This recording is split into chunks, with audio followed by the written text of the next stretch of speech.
Ben écoutez, c'était inspirant. Des gens inspirants. Des entreprises qui voient loin, qui voient grand.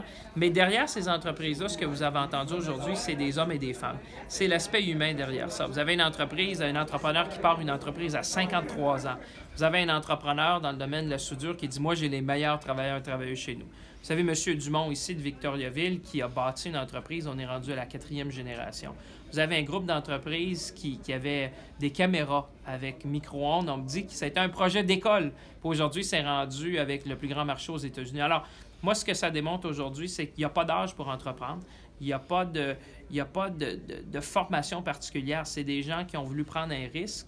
Ils font travailler des gens chez nous, la communauté en bénéficie, les familles en bénéficient, mais on a mis l'emphase aujourd'hui sur les travailleurs, sur la possibilité de développer en région. On parlait de productivité aujourd'hui, on parlait d'innovation, on parlait d'aller conquérir des nouveaux marchés, mais si vous remarquez dans chacune des interventions, on parlait des travailleurs et des travailleuses. C'est eux qui rendent évidemment l'entrepreneuriat possible. Alors pour moi aujourd'hui, c'est la célébration du génie québécois, de nos travailleurs, de nos travailleuses et surtout des gens qui voient loin, qui voient grand. Et ce génie, dans le contexte actuel, mérite d'être soutenu financièrement?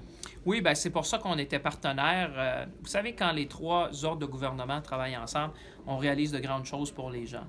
Aujourd'hui, vous aviez différentes agences, gouvernement fédéral, provincial, qui ont permis à ces entreprises-là, dans des moments qui sont critiques, de leur donner le coup de pouce qu'ils ont eu besoin. On parlait de nouvelles machineries pour augmenter la productivité. On parlait, par exemple, de nouvelles machineries qui vont amener de l'innovation. On parlait d'un coup de pouce dans la commercialisation pour aller vers des nouveaux marchés, soit aux États-Unis. Moi, je lançais l'idée de l'Europe, de l'Asie. Alors, ce qu'on voyait aujourd'hui, c'est que nous, notre rôle, c'est d'être facilitateur. C'est les entrepreneurs qui créent les emplois à travers la région. Et on sait qu'à Victoriaville, je ne sais pas s'il y a quelque chose dans l'air, mais il y a certainement quelque chose dans le cœur. Parce qu'on voit des gens qui ont le goût de prendre un risque, qui ont le goût de créer des entreprises, mais qui sont prêts aussi à en faire bénéficier les travailleurs, les travailleuses, des familles et les gens de la région.